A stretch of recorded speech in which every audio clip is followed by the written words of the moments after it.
rains have finally subsided, and we're ready for soccer. It's the final leg of the Keystone Derby as the Pittsburgh Riverhounds take on Penn FC tonight here on ESPN+. And a pleasant good evening, everyone, and welcome out to our broadcast booth here at FNB Field. Brian Kaiser along with Charlie Giroux. And Charlie, a matchup between two teams that are quite familiar with each other, cross-state rivals, Penn FC and the Pittsburgh Riverhounds. They've taken each other on twice this season to two scoreless draws. So tonight, you see the tiebreaker. Let's take a look at the standings right now, and even though these two teams are separated by quite a bit right now in the standings, really doesn't matter a lot when this matchup goes down. But you see Pittsburgh right now in the 3-hole. A win tonight can push them into the second place ahead of Louisville City FC. For Penn FC, they hang right around that 13 position right now, but just 6 points away from a playoff spot. Yet another must-win situation for Penn FC, Brian. A little bit of a disappointing homestand, 3 consecutive losses, a really, really must-win situation tonight. And you see the 3 remaining games after this one, all at home for Penn FC, Charlotte Independence, New York Red Bulls 2, and then finishing up with Toronto FC 2. Well, we've got a few players to watch in this game. There's always a lot of explosiveness in this series, but there hasn't been so far. That's why Kennardo Forbes, number 11, is a guy to watch for the Riverhounds. Kennardo Forbes is a guy who came in with Coach Bob Lilley from the Rochester Rhinos, and since that time, he's really taken control of this team. You see him right there, number 11. He's scored in 3 straight games for this team and has a career high in goals and assists on the season. And for Penn FC, the goal scorer for the last game and the hottest guy on this team in form is Paulo Jr. Paulo Jr. coming onto this squad a little bit later in the season. Brian did not play in the previous games against Pittsburgh, but has been the catalyst for Penn FC. Not only a goal scorer, but somebody who's constantly making things happen. Number 31 will be all over the place again today for Penn FC. So we're set for action. It's the Pittsburgh Riverhounds against Penn FC. The Keystone Derby finishes up here on ESPN+.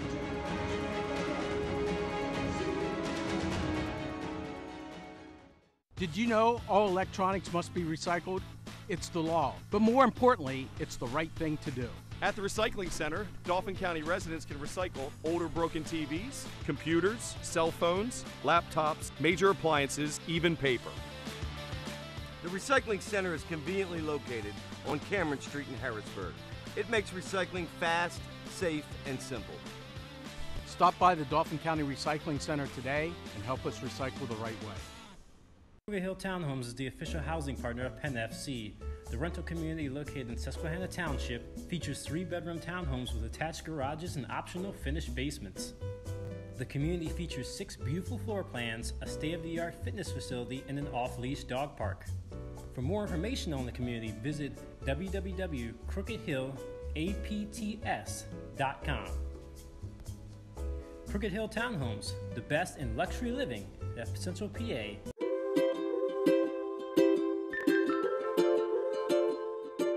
All across Pennsylvania, families are living their lives in their own homes. Not long ago, none of these families believed it possible. And then they discovered there was someone who could help. What was once only a dream is now a reality. Welcome home.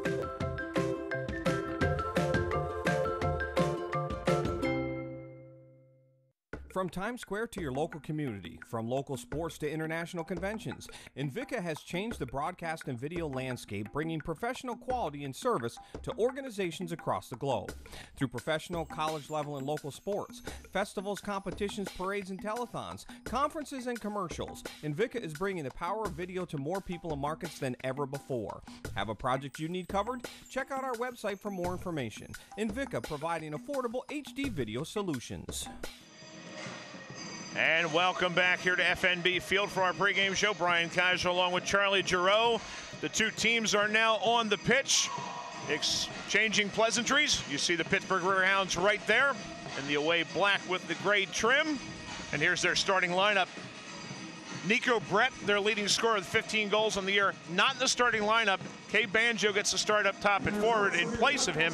Kennardo Forbes is there. Mo Dabo, the former Harrisburg City Islander, is sitting there at his familiar defensive mid-role. And you also have the veteran Hugh Roberts, who has stepped in to a starting role for this team. And now for Penn FC, we highlighted Paulo Jr., Charlie, Lucky Kasana. Those two up top have been dangerous for this team when they have been good. They've been the two go-to guys, the people that have made it happen for Penn FC. A lot of pressure on them tonight, Brian, because Penn FC really needs a breakthrough victory. Must win tonight's game to stay alive realistically. They won't be mathematically eliminated without a win tonight, but still, for all intent and purposes, to have any chance, they must win tonight. You see Raul Voss, the first-year head coach for Penn FC, over there on the sideline. Not showing any nerves in his first home Keystone Derby matchup. Going to be interesting to see what the field conditions produce tonight, Brian. We didn't get a chance to get down and walk on the pitch much before the match, but heavy, I mean torrential downpours. And for folks not that familiar with FNB Field, it's built for baseball. They had the infield tarpaulin out for most of the rain, so the upper quarter of the field ought to be in pretty good shape. Some of the other places where this field drains pretty well are still pretty wet. That slows things down. It's, you know, I always liked being a mudder because it was a great equalizer, and you also get the skips, etc., with the ball. So it may have some impact on the play tonight. A guy who has seen all sorts of field conditions and is very familiar to the folks in the central Pennsylvania area is the guy we saw on the Pittsburgh Riverhound bench. That is head coach Bob Lilley, his first year with the Riverhounds.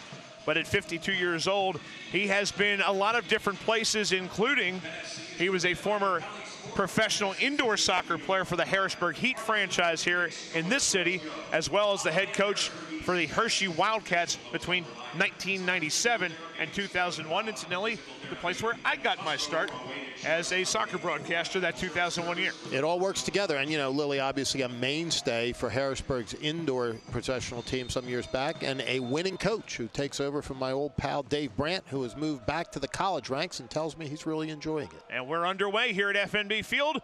The Keystone Derby, leg number 3, Penn FC hosting the Pittsburgh Riverhounds. And between these two teams, they have played twice already this year. They were both scoreless draws in Pittsburgh, one of them all the way back on March 31st, which is eons ago, but still technically this season for the USL. And the other one was in May. Neither team able to score, although Pittsburgh the aggressor in both of those games. We'll see if Penn FC is a little bit more offensive-minded here tonight. They're going to have to be. They want to play this ball control game, and they've done it pretty well, but we've commented numerous times, Brian, they've got to convert it into scoring opportunities. They're going to have to bring people forward, I think, very early in the match, create the dynamic they want up front, create the scoring opportunities, and most important, create space. They've been trying to push the ball to the middle an awful lot recently. I'm not sure that worked all that well for them. Pushing it out to the wings a little bit, creating a little bit more opportunity in the middle may be the key to it. Offside whistled against Penn FC. Incidentally, Sean Lewis gets the start in net for Penn FC. And for Lewis, this will be start number 7 on the season for him. He started the last game on Saturday against FC Cincinnati, where he played brilliantly in that one. He still came out on the short end of a 2-1 advantage. Ball inside, Banjo shielded off by Kyle Venter. Penn FC has gone also back, Charlie, tonight to the 3 in the back. They've been playing 4, but now with some injuries to some guys in the middle, it's just Kyle Venter alone. And it's both personnel and I think strategic as well, Brian. They're going to really want to press the offensive action, and, you know, putting only 3 across the back line gives you more up front. Throwing coming up from Penn FC with Marco Franco. Bring it all the way back to Jake Bond, who's playing that right back position today. They're pushing Franco, who a lot of times will play right back with this formation, and if Penn FC would get up in this game, probably will drop back to that. But right now, with where they have him, is a little bit more advanced into a midfield position as a throw-in coming up for Penn FC. Interesting lineup also for Coach Lilley is a few of his key guys. We already talked about Nico Brett not getting the start tonight. He does start in goal, not the guy who's been the most efficient guy for him all season. That'd be Dan Lind, who has 11 clean sheets, who has been nursing a jaw injury, is back from that injury, but does not get the start tonight. Instead, he goes with Mike Kirk for his 6th start of the season. He's also a local guy as well. Grew up in Mechanicsburg, Pennsylvania, which is not far from here. Not at all. And I got to tell you, Brian, I don't see a whole lot of slippage yet on this field. It looks like it's dried out pretty well. They spent some time attending to the field conditions prior to the match, and looks like it's pretty good. Casana drops it back to Franco. Franco turns, and Penn FC will be content once again to play some possession. You saw the guy in the red shirt in the middle of the field just a little bit ago. That's Sergei Dimanichuk. He is our center referee for this contest. Justin Lopez, Richard Zayas are your assistant referees, with the 4th official being Christian Centeno. Pittsburgh with it in the middle. That's Forbes. Dispossessed by Menjivar. Here goes Penn FC the other way. Jaime plays it out to the outside to Walter Ramirez. Ball played looking for Resend. Franco, that time he slips coming the other way, but the ball squirts away off the foot of Pittsburgh's Christian Francois. Ball to the inside. There's Resend. Toes it to the outside. Franco spins it down right side of the box. Resend keeps it in. Cannot keep the possession, though. Pittsburgh wins it back. Slide by Menjivar, and we got a hold called against Franco. And there you saw a little bit of the field condition coming into play, Brian. I think the one big concern is going to be down in the far goal mouth. I know they were trying to tend to that prior to the match, and it looks pretty slipping and sliding down there. Both teams have to be very, very careful about that sort of thing. You got Sean Lewis right now picking up the ball. Again, Mike Kirk is in the other net for the Riverhounds. A lot of games going on in the Eastern Conference that impact the playoff race. We'll take a look at those scores more likely at halftime, as well as if we have an opportunity to send some along as the broadcast goes on. I will say that Ottawa Fury, a 1-0 victory earlier today against Toronto FC 2, 14th shutout of the season for Maxime Crépeau, a league high for Ottawa. And they were sitting in the 8-hole coming in, a position where Penn FC is concerned about because that's the last one who gets in. Penn FC had it for a moment. Now it's dropped all the way back to Joe Greenspan in the Pittsburgh defensive line. There on the right side is Ben Fitzpatrick. First start of the season for Fitzpatrick. In his 2nd year with this Riverhounds team. Had only one other appearance so far this year, so far for the Riverhounds. And that was against Richmond back on August the 1st. And Fitzpatrick, in just a short amount of time, was able to score a goal in that game as well.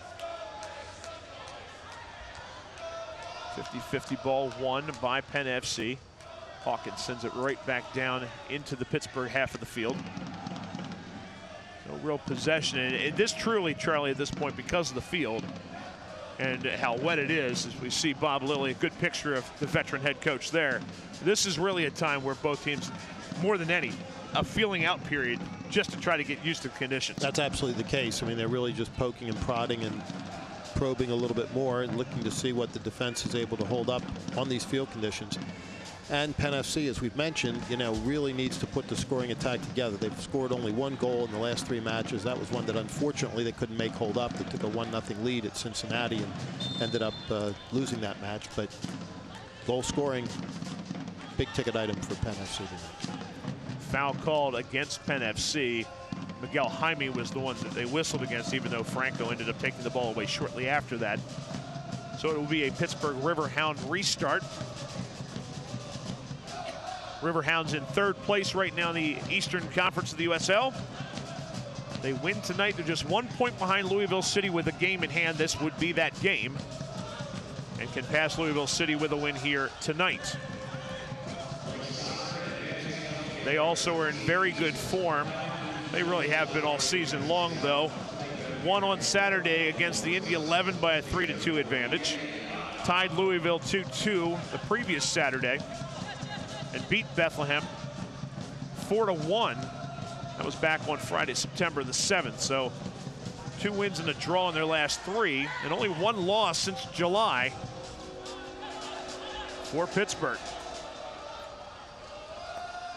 For Penn FC, they've lost 4 out of the 5 so far in this homestand, and that's not exactly what they were looking for to try to make up ground in the Eastern Conference. Not at all. A side that's played very, very well at home, Brian, and they have not played well in this recent homestand. But then when you look at the schedule, you were talking about Pittsburgh playing 3 matches in September. Penn FC, this is their 7th match this month. That takes a toll. No question about that. And, you know, you really wonder how much of that has been decisive in these last couple of matches where they really haven't played as well as they would have liked. 6th game in 18 days for Penn FC. And maybe that's a reason they have been unable to close down a game like that FC Cincinnati game on Saturday, a game where they led at halftime 1-0 and just could not make it stand up against the league's #1 team. They really needed that one too, and a lot of folks thought they had it. They had played so well, probably the best half of soccer they played. There's a nice through ball. Jaime had a chance. Kirk unable to get it cleanly, but because Jaime went past him, nobody around to try to get that one. The man in orange and black is able to come up and make the sprawling grab for Pittsburgh. Left footer will boot it up the field. Hawkins has it spin wide. Here's Fitzpatrick on that right-hand side. Dropping it back. Stepping it back to Forbes. Play to the inside, and Hawkins is able to pick that one off. Nice defensive play there by Hawkins. Cleared very effortlessly. Looking for Van Kudezeel. He's still menacingly up that right-hand side, but a foul called first against Ben Fitzpatrick of Pittsburgh. The USL's official Twitter feed keeps you up to date with news, live game updates, and highlights from around the league 24/7. Follow at USL on Twitter. Brian Kaiser along with Charlie Giroux. Glad you could join us this evening. Took us a little while. Delayed this one back a good hour and a half before we got this one started, but we are underway and a little over 10 minutes into this matchup, still scoreless. But that's nothing new between these two teams. They've already played 180 minutes before this, completely scoreless so far this year. That's been the tail of the tape with these two squads thus far this season. No goals and relatively few shots. And so far in this action, as you said, Brian, they've just been kind of feeling each other out a little bit, probing the various defenses on each side. No real scoring threats yet. Had one nice through ball down here on the far side, but nothing materialized. Always a natural rivalry when you have somebody in state with you, and it has been such. This rivalry between first the Pittsburgh Riverhounds and the Harrisburg City Islanders before the rebranding, and now it has picked up with the continuation of the Keystone Derby here this year. For Penn FC to win the Derby, the cup is right now held by the Riverhounds. For Penn FC to win the Derby, they must win tonight. All the tiebreakers play to Pittsburgh's advantages, whether it be away goals or position in the standings. But that's what they need to do anyway. So doubly important to try to get some hardware to win that cup, as well as stay alive in the USL playoff hunt. Franco with it now down this right-hand side for Penn FC. Skates into the offensive half. As Resend over there on his right, last played off of a sliding Ray Lee. Throw in coming up from the former member of the Indy 11, Marco Franco. Goes to Calvin Resend. Lee will tow it back towards midfield. Strong header by Bond, goes all the way back to the keeper. No threat there, but again, they're still just kind of feeling each other out, although time starting to be important in this match. The ball goes long into the Penn FC end. It is Venter who wins the 50-50 challenge. Bond now to Franco. Nutmegs Lee, gets by him, but cannot get by the next man, which is Mo Dabo, the former player on this island. He played for the City Islanders back in 2016 and 17. Ball played all the way back into the Penn FC end.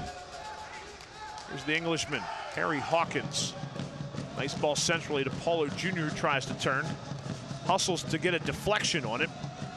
Pittsburgh gives it away. Kasana drops it off to Jaime, a little too strong for him, and cleared away. The better of the play so far through these first 13 minutes or so has been with the home team, as Penn FC has controlled most of the possession thus far. Still both ends wanting for some sort of action on the net. Here's Venter chipping it forward. Kasana muscled away, hands on the back, and it will be a foul called against Greenspan.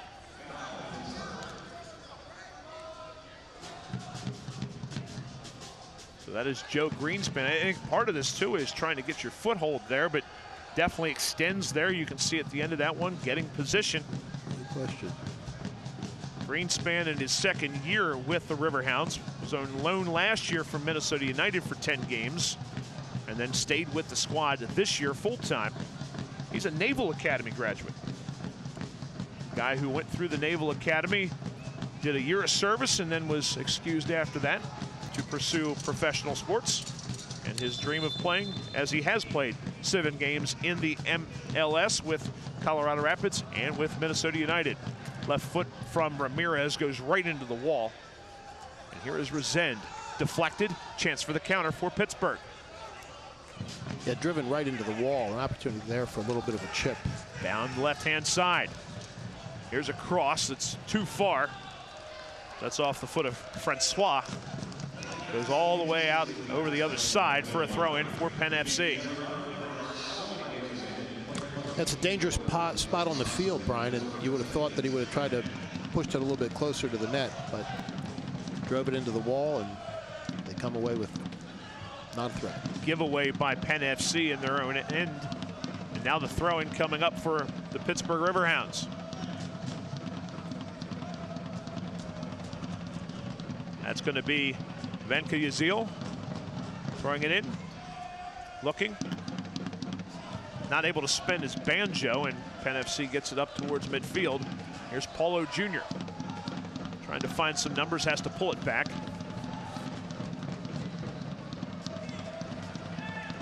Chance with a lot of room over here to Franco if they get it to him, and they do. And a nice job by Ray Lee of just flying in, and they said it last touched him, which I did not see him deflect. I didn't see that either. But they'll take it. Lee is very questioning, and understandably so, of the officials. The one of our assistant referees' decision there. Hawkins with it for Penn FC, goes over to Ramirez. The Honduran looking forward, can't find his man. Here's a chance, and Resend wanting a foul, not going to get one, but it will be a throw-in for Penn FC. Quick throw, a lot of room, back to Hawkins. Trying to chip it forward, nobody home.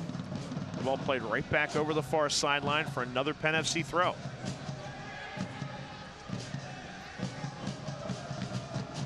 Kasana could not keep it in. Good job that time on the back line for the Riverhounds. Take a good look there at Harry Hawkins, number 22 for Penn FC.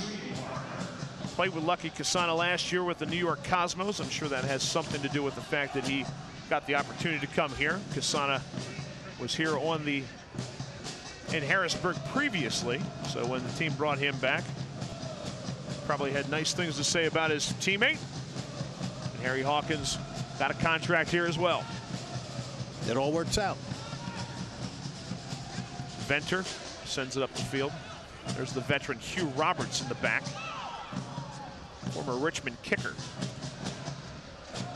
Now over to Greenspan, who'll play it all the way up the field. Hawkins very good in the air, but Penn FC can't get the second ball.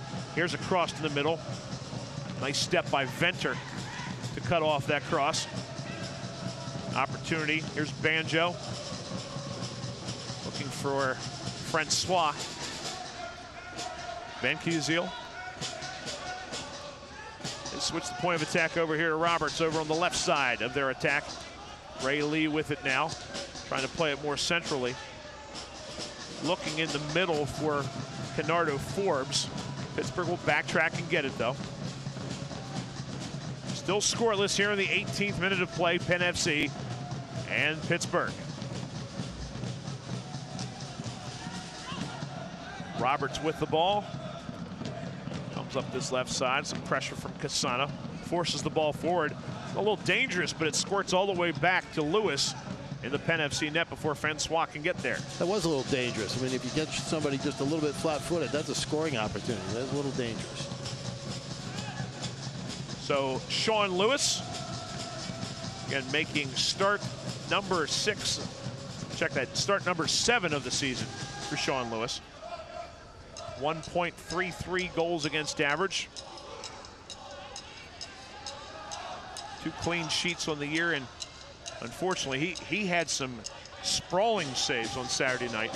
Had a great night, and it was a shame that that match ended up the way it did, because he gave it his all and some terrific saves along the way. A couple of defensive lapses and 2-1 outcome. That's actually the biggest reason too. Some great saves is why this is still 0-0, not in this game, but in the previous legs of this Keystone Derby. Ramu Pizer started both games for Penn FC in Pittsburgh at Highmark Stadium and was sensational in both contests. And now it'll be Lewis tonight for his first-year head coach, Raul Voss.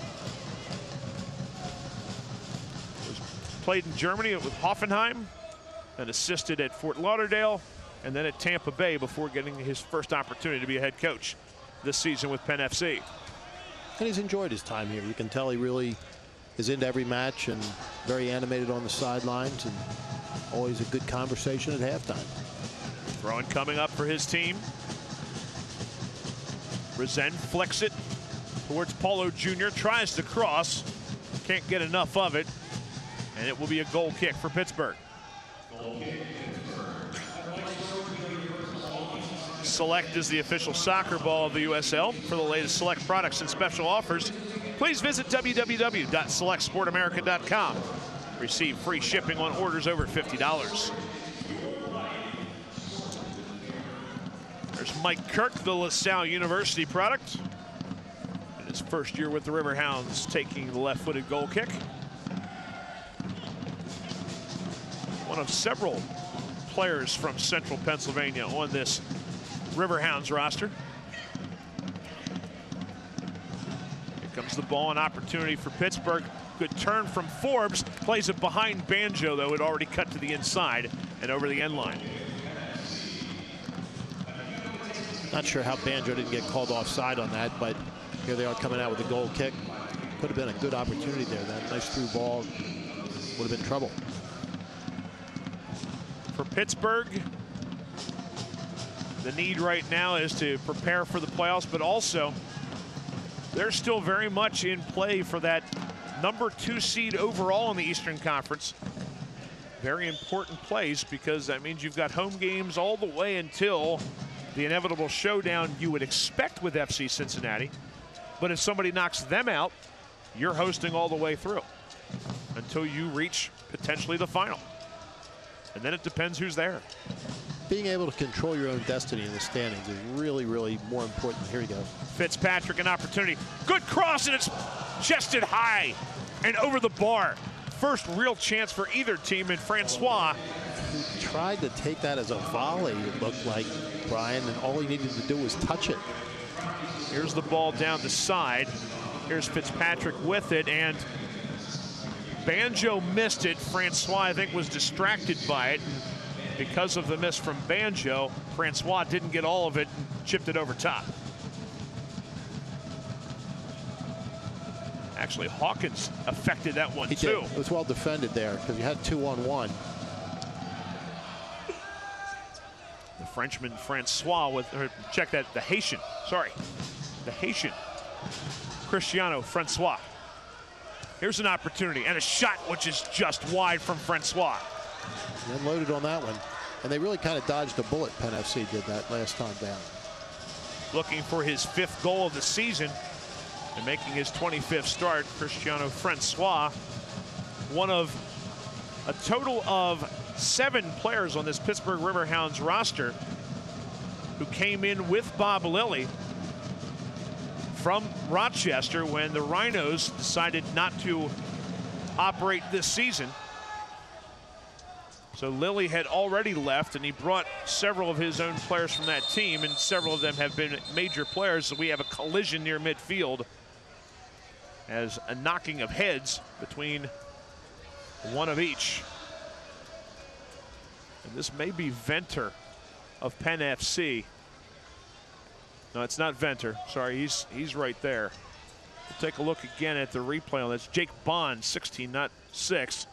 And that was Banjo who was coming in to challenge him from the side. Bond got the worst of it. Banjo is already back up.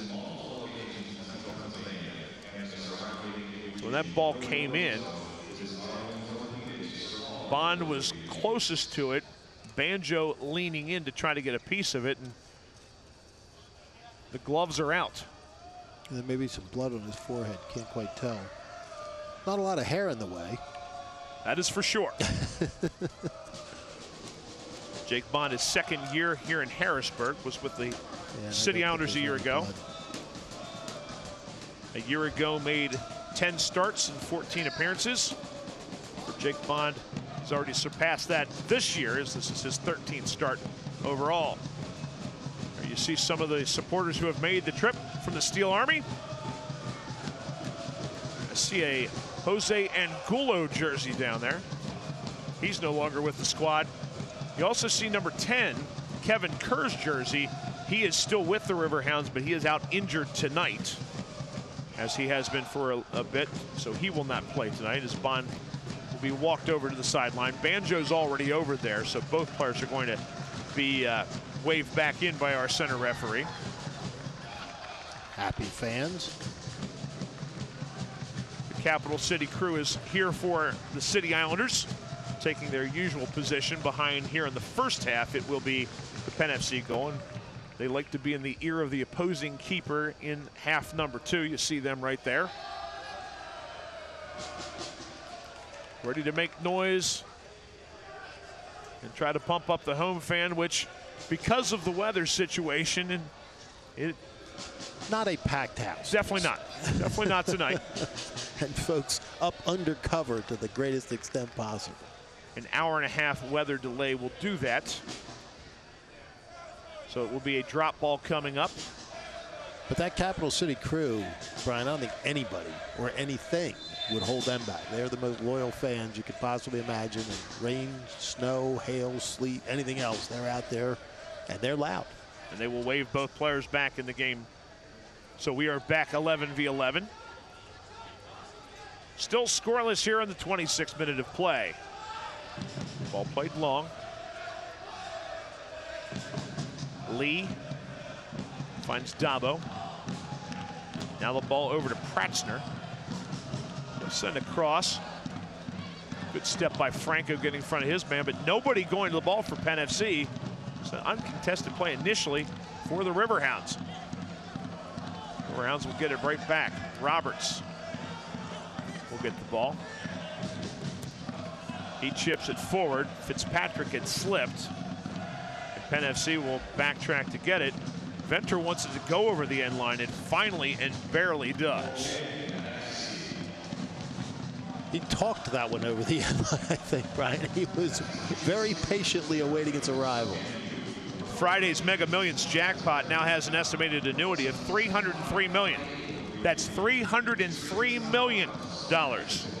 So play today. Pennsylvania Lottery proceeds benefit older Pennsylvanians every day. Players must be 18 or older. Please play responsibly. Well, $303 million is worth playing for, Brian. Even I could use that.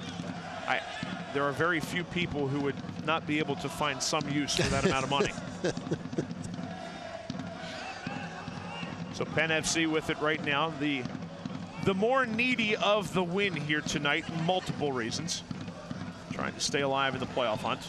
Paulo Jr. has been quiet thus far. We've got a foul call. There was a slight advantage, but our referee decided that it wasn't enough of one for him to keep play going. So it'll be Menjivar for Penn FC, their free kick specialist. 28th start of the season for him. Quick restart and he'll get it right back. Across the field to Hawkins, a lot of room on that left-hand side. A turn and played back to the right. as Franco is there. Now Menjivar. Venter steps around Banjo. Menjivar finds Franco. Centrally to Kasana. Lucky couldn't stop quick enough. And the ball turns over to the Riverhounds. And what we've seen so far in this game, Charlie, a difficulty by both these teams to connect passes, especially in the offensive third. Yeah, and I don't think this is field condition related. I really don't. I think that this is, you know, the classic defensive matchup that these two teams have had between each other. I don't think there's been a shot on goal yet. If I'm wrong about that, you can correct me, but there really have not been any serious scoring opportunities so far in this match. On goal, I would agree with you. We had the one opportunity for Francois, but outside of that, really, there has not been much of a threat on either net. Throw in, and Kasana's return goes all the way back to Bob Lilley. Coach Lilley, you know.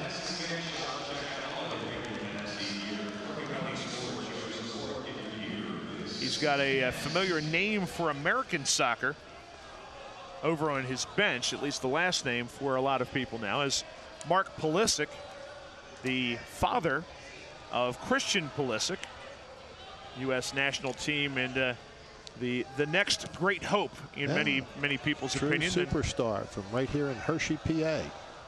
He's on the bench there as an assistant coach, one of the more trusted members of the staff, not just here but also in past stops. He was with Bob in Rochester as well, and a former teammate back in his indoor days.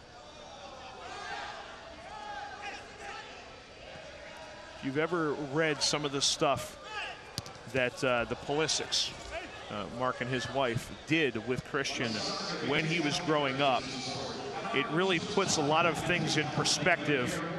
I recommend people going out and researching that if you have kids of your own. Mark and his wife really did a great job of allowing Christian, even though the two of them are former college players, and you know, it would be easy to say, okay, Christian, you're just going to play soccer all the time. They did not do that with Christian and allowed him to find his own way, and he just ended up finding a love of soccer on his own, and ended up the player he is now, and it continues to be over with Borussia Dortmund. And really has blossomed as a player, but more important, and ultimately this is really what it's all about, Brian, as a human being. I know a lot of folks that know him very, very well, and they all just speak in the most glowing terms about Christian and his family. So, I mean, the story is a really, really good one. Throwing coming up for Pittsburgh. Come over to this near side. Fitzpatrick can't do much with it. The best way we can explain this first half of soccer right now, Charlie, is a lot of sloppy drive-killing passes from the two teams. And now here's a chance. Kasana trying to play Paulo Jr. forward. He was offside, but he didn't get into an opportunity because the ball was blocked, and now the ball played all the way to the near side and out of play.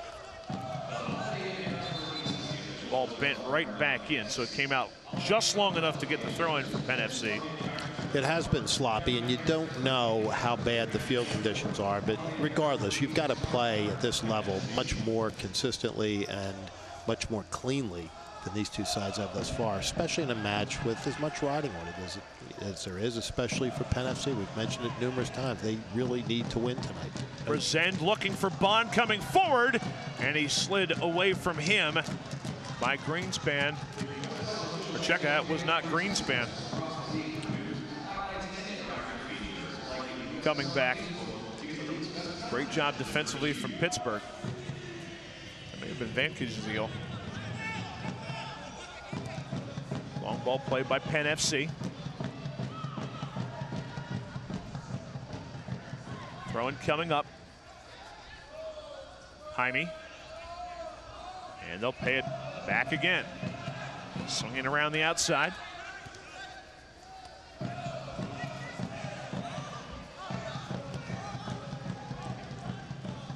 Lewis with it.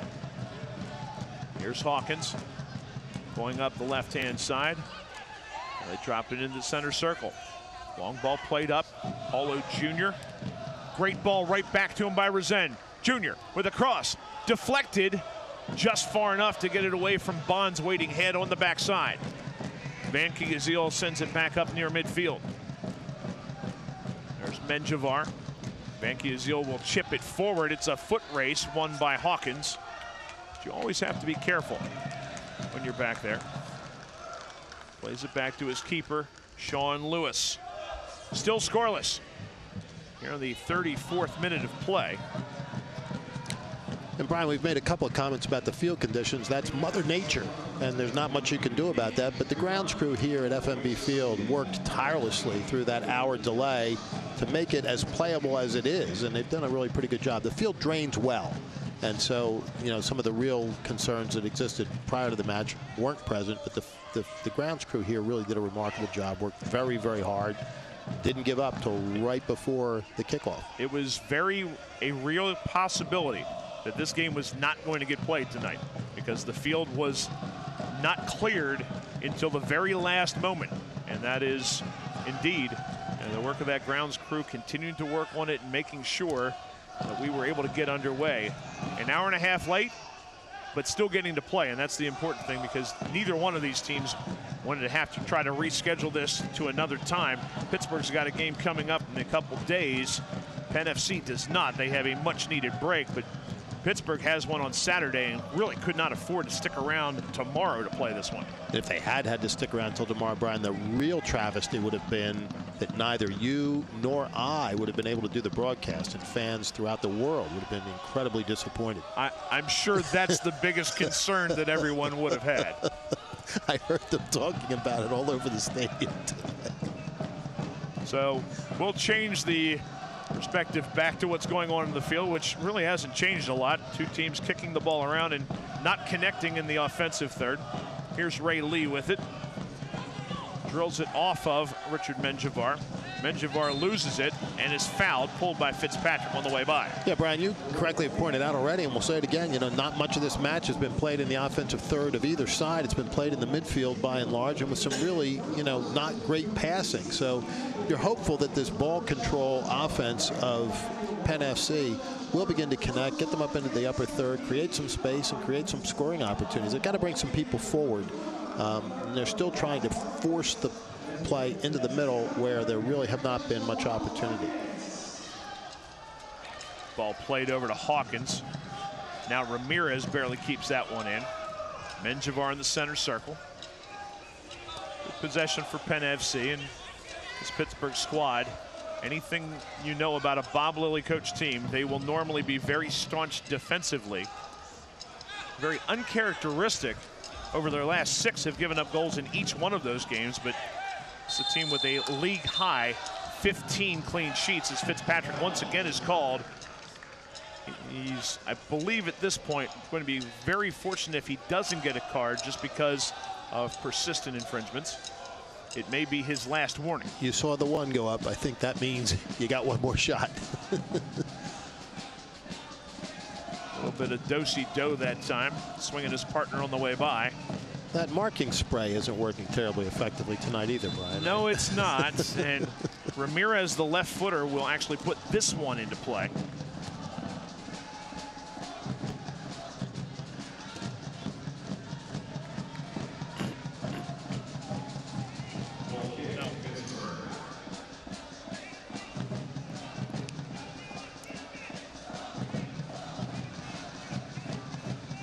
Goal kick coming up for Pittsburgh. Coming up at halftime, we'll look at the stats, and that's not going to be very productive based on really what we had so far. We have I don't remember a corner in the game. I don't think there's been any corners, any shots on goal. The offensive production thus far has been very limited, and the play has been limited. And they really haven't gotten into the offensive third of either side. We hate to give you a spoiler for something that's coming up like that at halftime, but that is the case.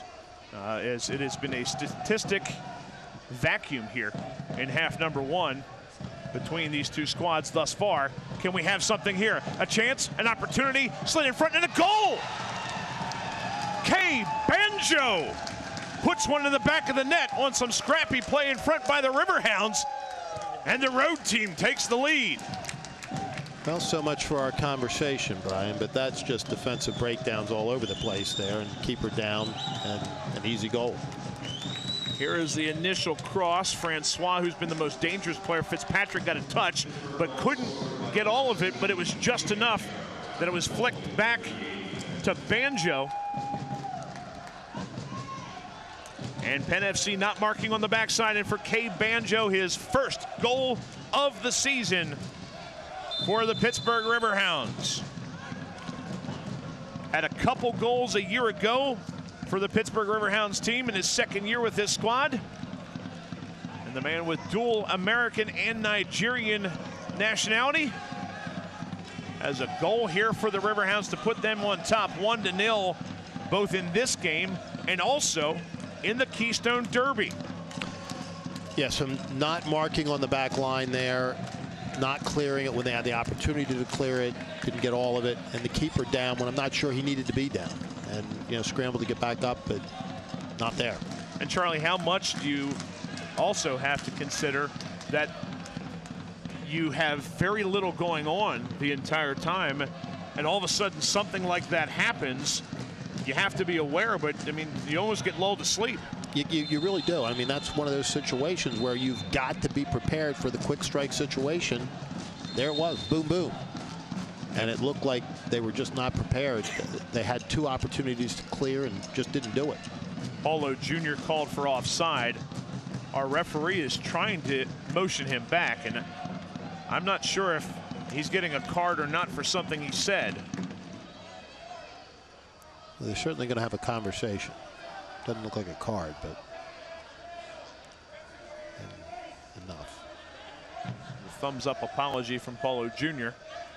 will be enough to make sure that he doesn't go in the book.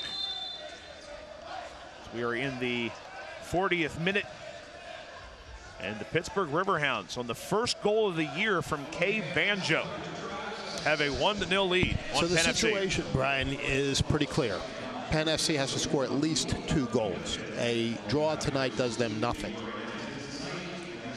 100% agree, both in the Keystone Derby and also in trying to keep their season alive as far as being mathematically able to still make the USL playoffs. Throw-in coming up for Pittsburgh, who has just a little bit more life in their step right now after that goal. Banjo, the goal scorer, back to Francois. Fitzpatrick. Here's Forbes. A low shot that goes wide. Lewis looked like he had it marked, but a tough knuckler from Canardo Forbes. A pretty wide open opportunity there with the shot, and a little bit wide. I think Lewis had a bead on it, but you don't want to be giving him a shot from right there. Yeah, it looks like he had his near post covered. And the Jamaican Canardo Forbes with a nice rip and an opportunity, as Pittsburgh has now been the aggressor over the last couple minutes since the goal. Here's Penn FC trying to answer. Nothing more that this series, though, needed more than a goal by somebody to get some life. And we now have it in this game. Penn FC with it on their side. Menjivar drops it back to Bond. And he'll play the ball long. Nodded back. Here's Resend looking for Casana to make a run, but easily played back by Kratzer. Just seeing multiple takeaways in the midfield, and you really just can't consistently mount an attack when that kind of stuff's going on, Brian. You're going to have to be able to bring the ball forward, have some consistent passes in the midfield, and then create the opportunities to go forward. Watch highlights from every game of the 2018 season and stay up to date with news from across the USL at the league's official Facebook page, facebook.com/USL Soccer. Penn FC down to the Pittsburgh Riverhounds 1-0. Ball played in the middle, deflected. Menjivar with it. Paulo Jr. with an opportunity, a shot knuckling down, and a good save and hold by Mike Kirk in goal. Nice shot there, worth taking. And again, you don't know what happens if you get a rebound there. In slick conditions, definitely looking for that rebound, and Kirk did not allow it. Covered it well. It was a nice hard low shot, and that's really what you want to see. Bond does a nice job to keep that ball in play. Played out by Vanka Usl. Throw-in coming up for the hosts. And Penn FC right now in the 13th position in the USL's Eastern Conference. Still looking uphill, and with Ottawa's win now sitting 7 points behind the final playoff spot. Now held by the New York Red Bulls too. Menjivar over on that left side. Paulo Jr. gets by his man. Gets it to the inside. Resend tries to play it back, but nobody's there as Jaime had made an inside run. The Riverhounds give it back again, and Penn FC with 1.5 minutes plus stoppage time. We might have about 2 minutes or so of stoppage time because of the collision earlier between Bond and Banjo. Ball played over on this near side. Ramirez has been quiet, now puts his left foot to it. The ball deflects up, challenged. Kirk was not given a foul against the offensive team, and Kirk will pick it up. Usually you'll see when you have a collision like that back there, you have an offensive player challenging the keeper and the ball isn't handled cleanly, you almost always have a whistle. Not this time. A little unusual. So the punt goes long. Penn FC finally goes back to get it, and we're going to have a push off as Banjo lifted the arm trying to get it position. So Hawkins comes up the left-hand side for Penn FC in the final minute of regulation play in the first half. We'll be looking for our fourth official's numbers, find out how much we'll be adding. Franco, good turn from Resend. Poor distribution, looking for Lucky. Yeah, Resend has not done a very effective job tonight of distribution. That's the third time where he's pushed the ball to space where there was just no play whatsoever. And at the other time, he pushed the ball to a space where I think, frankly, could have taken a rip at the keeper. With the field conditions down there, with they're on that goal mouth, Lord only knows. Kirk drives the ball up, and it will be 2 minutes of stoppage time added to the end of the first half. Forbes loses that duel to Resend, but Pittsburgh wins it right back. Here comes Francois. Cuts to the inside. Back to the outside. Pulls it back and looks for Forbes. He'll drop it all the way back to midfield. Greenspan, Roberts. Roberts making a foray into the offensive third. Able to do that and wins the throw-in. Does Marco Franco off of Roberts at the end of that play. So Franco looking for somebody to go to, and Penn FC not moving a lot here at the end of this first half. Give it away. Here's Forbes. Francois. He gets to the overlap. Trying out on that right side. Cuts it back. Towed away from him by Menjivar. Maybe a saving play there. Ball crossed back to the other side. Nobody home but Ramirez. And he'll be pushed down by Ray Lee. Looking very much, Charlie, like we're going to get to the end of this first half with a 1-0 score in favor of the Riverhounds. We're down to roughly 30 seconds left in stoppage, and there's no apparent urgency on the part of Penn FC to put the ball in play. They're just dilly-dallying around there. That's the scary thing right now for me, Charlie, is you're not seeing that urgency right now for the teams behind. Maybe we'll find out about that. Maybe they're just trying to get it in the locker room to make adjustments at halftime, but whatever it is, Penn FC going quietly into that good night here at halftime. Yeah, they just took a knee. I don't understand that, to be very candid. And that's played it like they were a goal ahead instead of a goal behind. And that's the whistle ending our first half of play. And on K Banjo's first goal of the year, the Pittsburgh Riverhounds have a 1-0 advantage on Penn FC at halftime. We'll come back with a halftime show after this here on ESPN+.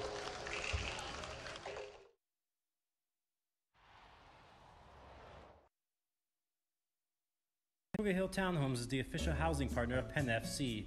The rental community located in Susquehanna Township features 3-bedroom townhomes with attached garages and optional finished basements. The community features 6 beautiful floor plans, a state-of-the-art fitness facility, and an off-leash dog park.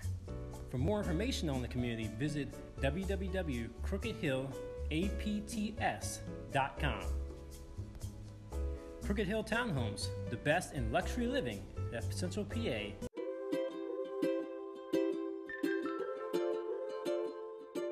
All across Pennsylvania, families are living their lives in their own homes.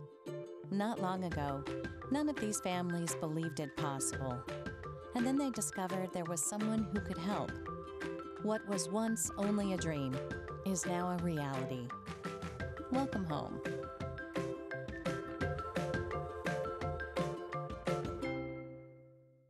Did you know all electronics must be recycled? It's the law. But more importantly, it's the right thing to do. At the Recycling Center, Dauphin County residents can recycle older broken TVs, computers, cell phones, laptops, major appliances, even paper. The Recycling Center is conveniently located on Cameron Street in Harrisburg. It makes recycling fast, safe, and simple. Stop by the Dauphin County Recycling Center today and help us recycle the right way.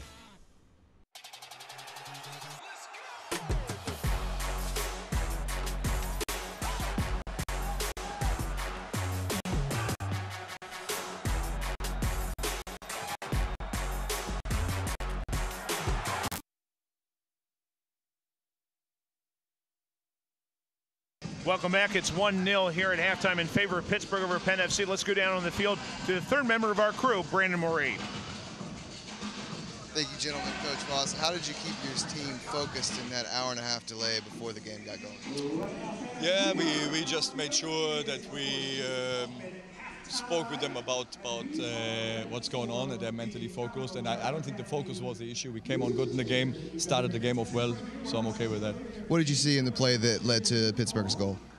It was from a throw-in from them, and we were not really sharp, not switched on, one ball through, and that was unfortunately very bad defending. Overall, I thought we played a good game. So I'm a little disappointed that we are down goal because of an unnecessary mistake like this. Two coming in the second half, what do you need to do to get them? We're going to go for it. We want to win this game 100% here. We're going to go for everything to win this game here. Best of luck. Thank you, Coach. Back to you guys. Thank you, Brandon. Right now, let's throw it to our Penn FC feature where Ken Tribbett is mic'd up. Hi, I'm Ken Tribbett. This is Mic'd Up with Penn FC Rush. Here we go. Come on, boys. Come on, yeah. Let's see. How's this ball? It's on. We're live.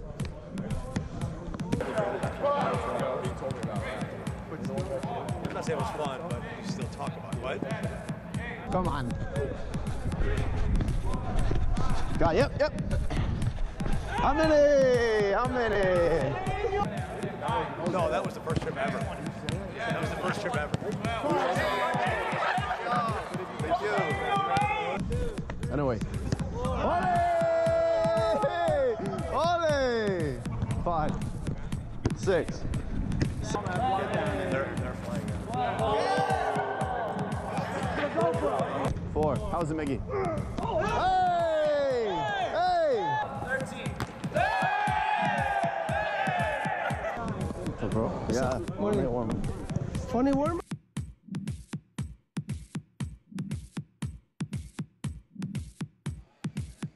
At halftime here, Pittsburgh leading Penn FC 1-0.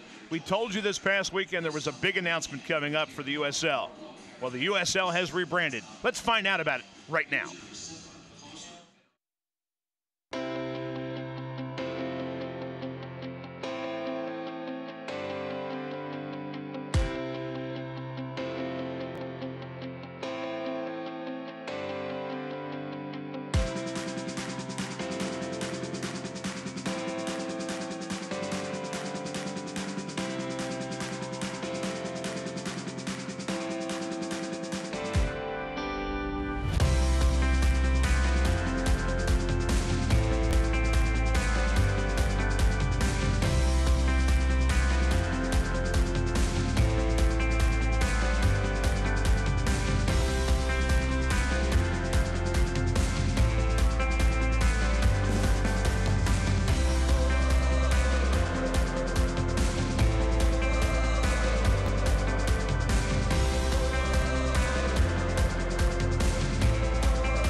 Jason Johnson!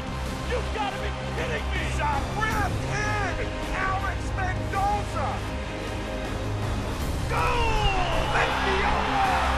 Sunday the other way! Oh, what a goal! And what a world-class goal that is from Didier Drogba! Pure brilliance from Ricardo Pereira. Krasinski a diving stop. Must-see TV. Welcome back here at halftime. Pittsburgh Riverhounds 1, Penn FC 0. Brian Kaiser along with Charlie Giroux here at the half. Let's take a look at our USL Team of the Week. Congratulations to them, including our Player of the Week, Donovan Iwolu of North Carolina FC. Well, Tuesday was a historic day for soccer in North America as the United Soccer League unveiled a new brand identity and streamlined structure that will see the USL Championship, USL League One, and USL League Two become a prominent part of the North American soccer landscape for the 2019 season. For more information about the USL's evolution, visit uslsoccer.com. This is an opportunity to bring all three of the organization's senior divisions under one banner with their own unique styling. And as you see there, the USL Championship represents the pinnacle of the USL. The championship is high-level competition with high-level ownership, and it reaches more than 35 markets and 84 million people in 2019. USL League One, set to begin play in spring of 2019 as the country's Division III league, offers the opportunity, the first step in the professional ranks for new talent yearning to climb and pursue their dreams.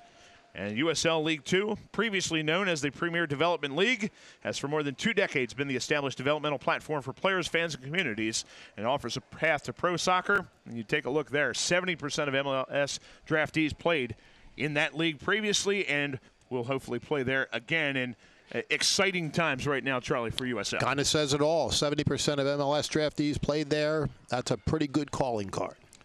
Let's take a look at our games that are going around right now. Ottawa earlier today defeated Toronto by a 1-0 score. These other games are final because they started before ours with our weather delay. Nashville, a 2-0 win today over Atlanta United 2. Charleston Battery shut out North Carolina FC by a 2-0 advantage in that game. Other games that are wrapping up, Indy 11 are going to beat Tampa Bay Rowdies today. They're up 2-0 in stoppage time in the second half. And FC Cincinnati will wrap things up in the entire USL, the #1 seed overall throughout the playoffs. They're up 3-1 at Richmond tonight. And that is late in stoppage time in the second half. We're going to step out with a break. When we come back, it'll be the highlights and stats for this first half of play with Pittsburgh up 1-0 on Penn FC. Back after this on ESPN+.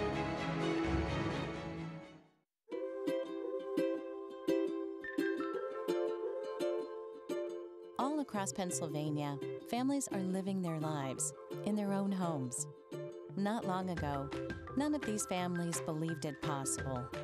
And then they discovered there was someone who could help. What was once only a dream is now a reality. Welcome home.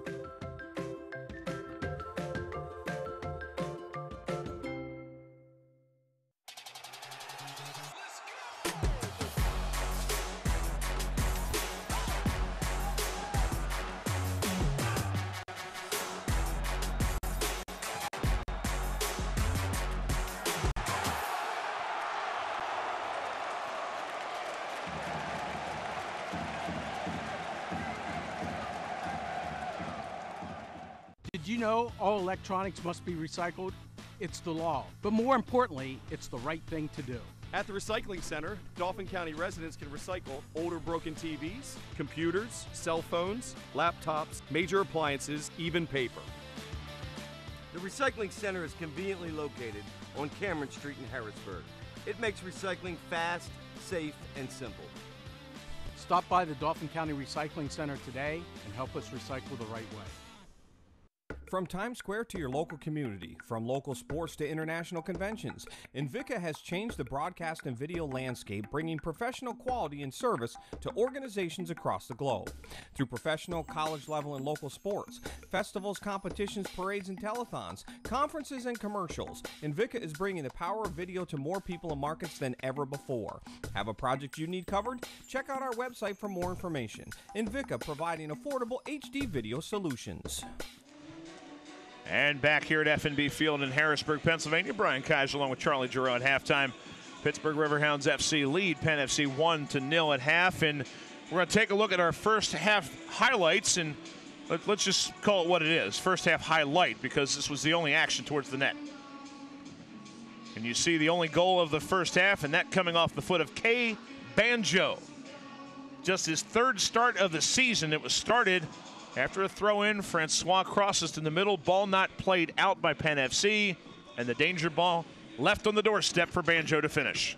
Unfortunately, just some bad defending there. Coach Voss said the same thing. We said it, when it was live. Really unfortunate. The only real scoring opportunity, and Penn FC did not defend it well. Pittsburgh scores. And there are your stats, folks.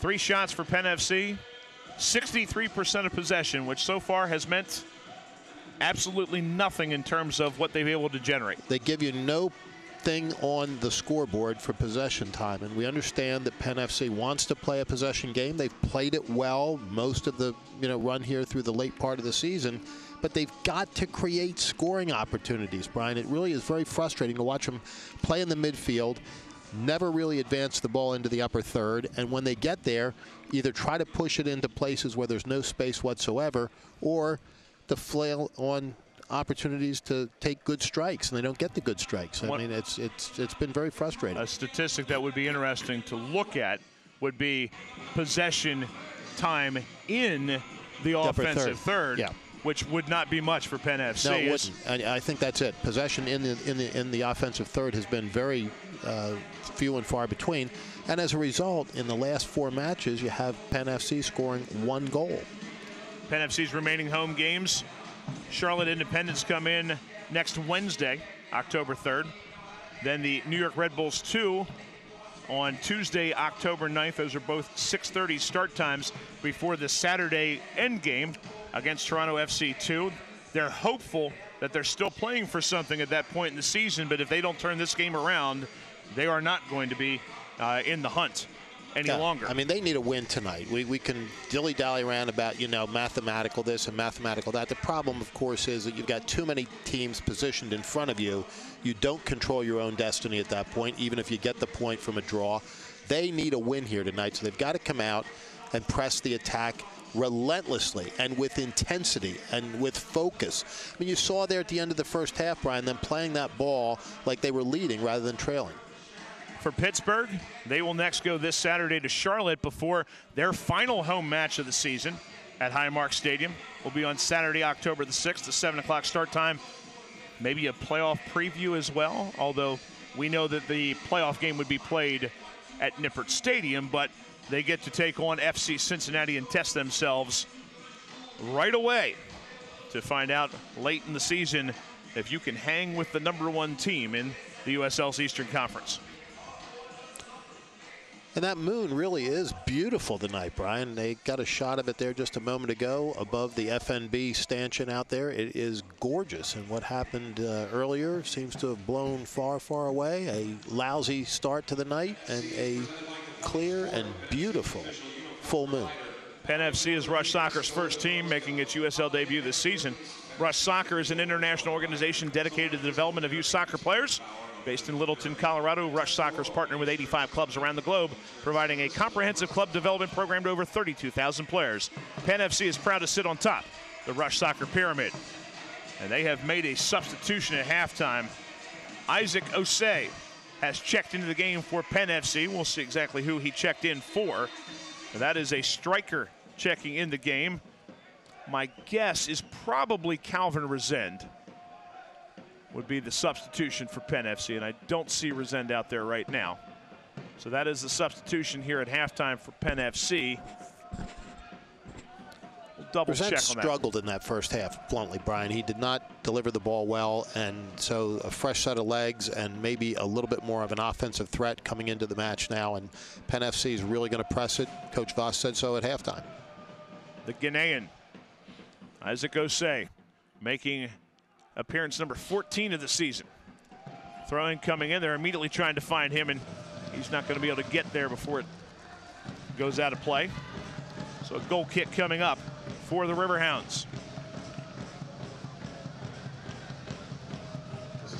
It is Mike Kirk, a 6', 24-year-old out of Mechanicsburg, Pennsylvania, who is the keeper tonight for the Riverhounds. And their normal starting keeper, Dan Lind, coming off a jaw injury. He's available for this game. He is on their bench. They chose to go with Kirk instead tonight. Kirk making his 6th start of the season. And so far, if things continue the way they are, in search of his 2nd clean sheet of the year. Hawkins with it for Penn FC. Plays it slowly to the other side for Venter. Back to Hawkins. Nobody checking to him, though, so he has to go all the way back to his keeper. Ball sent long. Looking for Junior. He is there. Kasana leaves it off, hoping that somebody would come running onto it, but unable to get there for Penn FC was Sal Barone, who's also in the game for the first time. So 2 substitutions at halftime for Penn FC. Sal Barone, as he is checked in for a struggling Walter Ramirez. Ramirez did not look comfortable on the pitch in that first half. Or has Ramirez switched to the other side? I think he switched to the other side, actually. Kasana always making his presence known, particularly around the keeper. The keeper may have the ball firmly and totally secured. Kasana is still going to let him know he's there. Ball misplayed in the back. It slides in. Fitzpatrick, and a great sprawling save from Lewis on a ball that never should have gotten back to the keeper. Never in a million years, and thank God Lewis made that save, because that would have been really ugly and really a backbreaker. So give Lewis a star for tonight's game. Would have been a painful rest of this one for the Penn FC faithful. Yeah, to say the least, that would have just been awful. That was very, very badly misplayed. And that's the stuff that Coach Voss was talking about at halftime. You simply can't, as he said, not really look sharp. He's a very kind man, because that's just plain sloppy. A whiff from Hawkins, a slow recovery from Venter, and a save from Lewis to bail them both out. Kasana gets in front of the first corner kick of the game for either team and wins that one for Penn FC and clears the danger. Ball played sprayed up this side. Barone can't get there. Let me give you the 2 substitutions that came in at halftime for Penn FC. So Marco Franco is the guy who actually has left the game for Penn FC, along with Calvin Resend. And replacing the 2 of them are Sal Barone as well as Isaac Osei.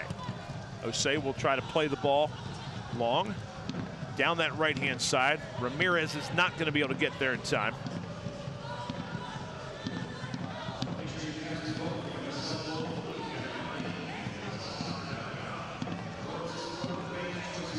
So it's a throw-in coming up for Pittsburgh.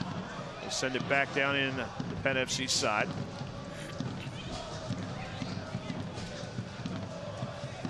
Banjo is tracked back.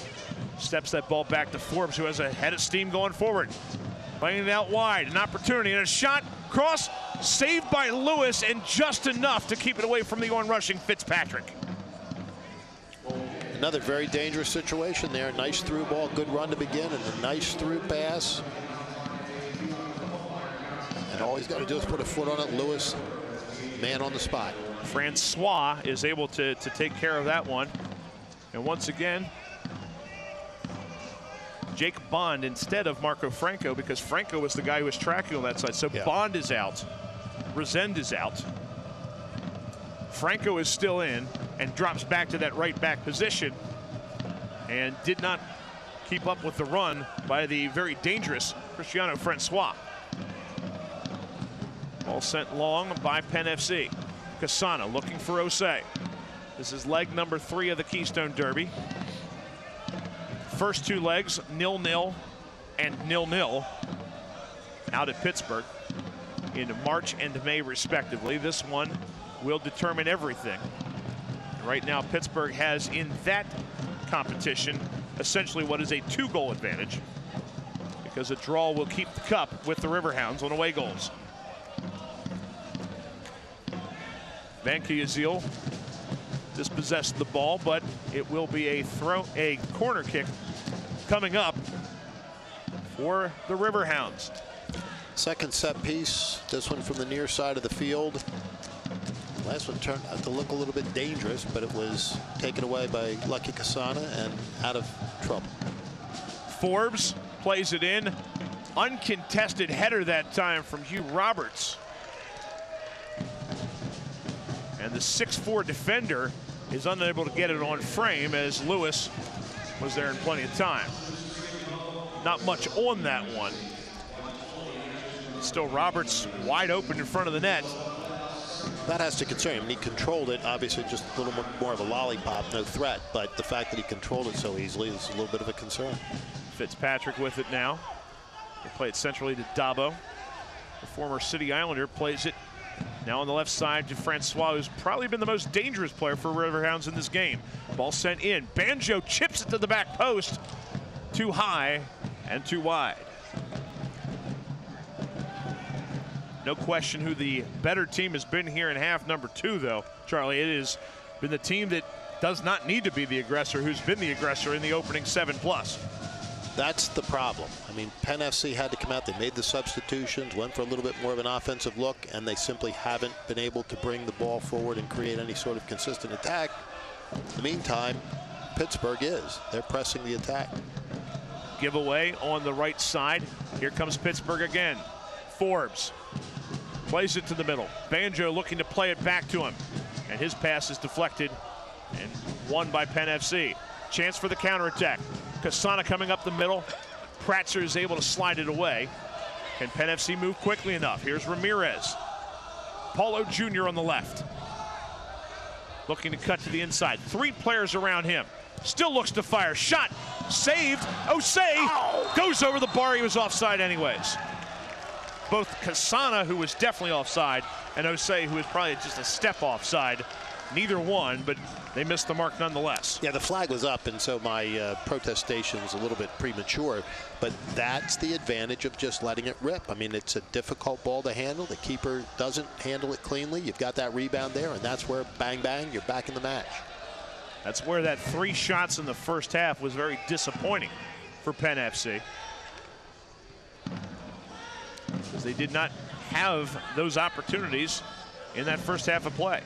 As scary as it is, that may have been their best scoring opportunity of the entire game.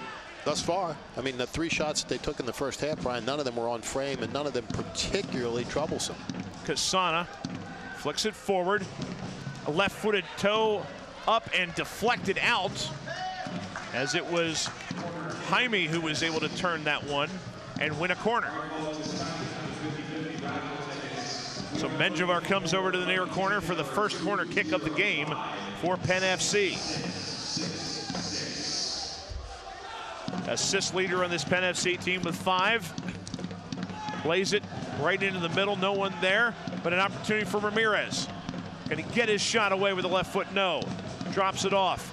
Barone back over here on the near side. Chance for Menjivar to send it right back into the mix. Headed up and out by Pittsburgh. Fitzpatrick doesn't get all of it. Volleyed by Ramirez and deflected wide and out of play. Walter Ramirez to throw in for Penn FC. Best opportunity so far of the second half for Penn FC. And a foul is called. Our referee did not call it initially. Linesman gave him some help because he was shielded off from the play, as Ray Lee takes the legs out from underneath Miguel Jaime.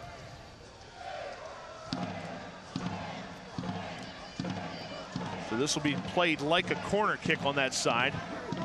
And Menjivar with the outswinger will have the opportunity to do so.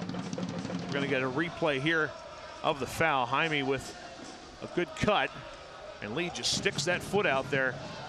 I think if your referee sees that one, Charlie, it's a card. He didn't really see it. I think you're right. He didn't see it. The linesman had to pick it up. And here's, you know, kind of the equivalent of a short corner. Ramirez with the left foot. Menjivar with the right. It's going to be the left foot and the in-swinger from the Honduran. 34-year-old Walter Ramirez trying to help Penn FC get level here in the 56th minute. Ball chipped into the box, looking for Paulo Jr. Cannot get it away, and we've got another foul.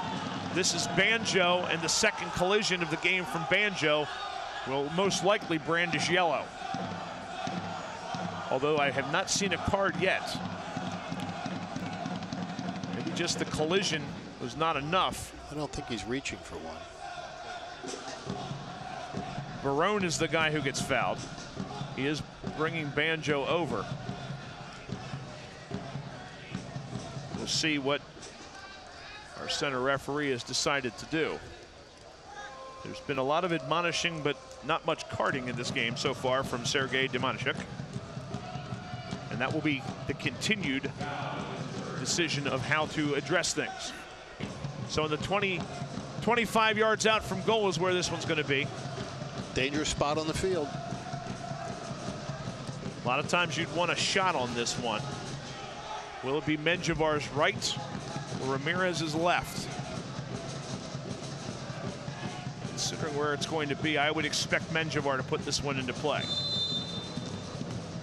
He looks like he's got a beat on it, takes it, deflects.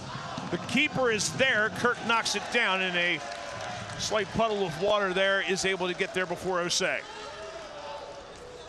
Not the best shot, but I'm happy he took the shot, Brian. I think that's what they needed to do there. You called it, and a pretty good strike.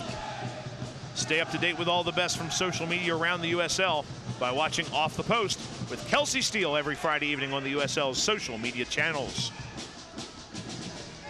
All sent all the way down the Penn FC end. Rare touch in the last few minutes for Sean Lewis. There's a poor touch from Hawkins. Unforced giveaway for Penn FC. So the throw in coming up from Thomas Venkiazil. First-year player for the Riverhounds, was the National Division II Player of the Year a year ago at the University of Charleston in West Virginia. Last name is an absolute bear to try to spell. You give him a lot of credit for just getting through school with a last name that has a total of 13 letters. They're able to put it onto a jersey. It's really amazing. Long ball played up. Hawkins heads it clear, but Dabo will send it right back into the Penn FC end. Ramirez a giveaway. Chance for Pittsburgh with Francois. Can't get a clean touch to it. Dabo will play it near side. Francois drops it off. Venkiazil. Good cross inside, and an effort from Forbes goes wide. Goal kick for Penn FC. As you see, Canardo Forbes, and we featured him in the pregame. As you see, this nice driving cross that was dangerous. Forbes is a guy back in the 2015 title game when the Rochester Rhinos won the championship. He had the assist on the game-winning goal when they beat the LA Galaxy 2-1 that year.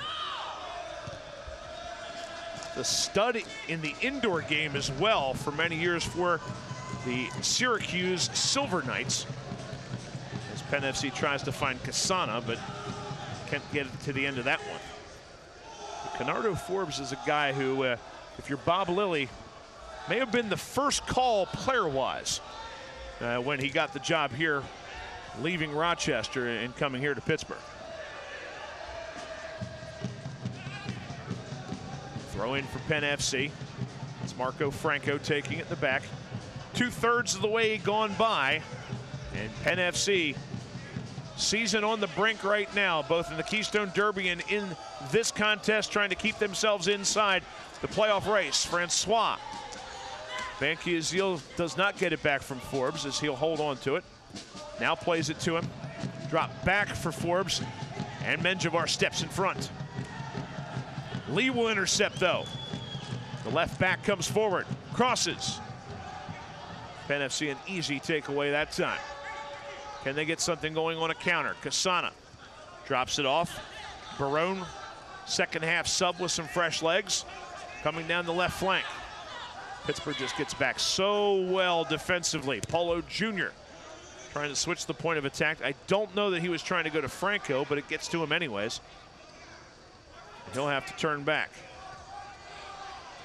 Back to the center circle is Harry Hawkins. Plays it centrally. Now Usl trying to get around his man, and the two-handed shove from Usl just shows the frustration of Penn FC at this point in the game. That's exactly what that is, Brian. It's a frustration foul, and they've got to keep their heads in the game. They really do. The match is not yet over. They've got time. They've got opportunity. They've just got to make the best of it. They've got to play more consistent. I mean, you see these situations down here where you've got a great defensive stop. They start to bring the ball forward, and immediately they give it away. You see once again, Hugh Roberts was losing his balance anyways, and Usl helped him the rest of the way to the turf. So it'll be Kirk to take the goal kick. This Penn FC team, for this home swing, had been playing very well this season at home. That has not been the case thus far. 1-4 here at FNB Field in this home swing. Before that, they were 4-2-2 on the year. Penn FC with the ball, trailing in this one. It was a first half goal, the 38th minute. The first of the year for K. Banjo. That has Pittsburgh ahead by a 0-0 account. Ball played all the way down the Penn FC end. That was going to stay in, so Hawkins has to play it to his keeper. Sean Lewis drives it up the midfield. Usl cannot keep the possession. Here comes Pittsburgh again. Van Kiesel trying to thread the needle. The run not being made that time by Banjo in that channel. Usl back to Menjivar. Richard, the El Salvador product. 41 caps for them on his career internationally. Has the ball again in the center circle. Looking long, Paulo Jr. A little too hot for him to handle. How well do you know the USL? Test your knowledge in USLsoccer.com's weekly picks competition. Every week against experts from across the USL. Brian Kaiser along with Charlie Giroux. 1-0 Pittsburgh Riverhounds FC leading Penn FC. Here on what was originally a very wet night. Now the one thing that is wet is the pitch. Rain soaked, little slick, and the Riverhounds try to protect that 1-goal lead on it. Van Kiesel, that's Pratzer. He's a local product as well. Francois has been dangerous. Double teamed off the ball. And nobody there. Here comes Usl. Penn FC will pull it back. Paulo Jr.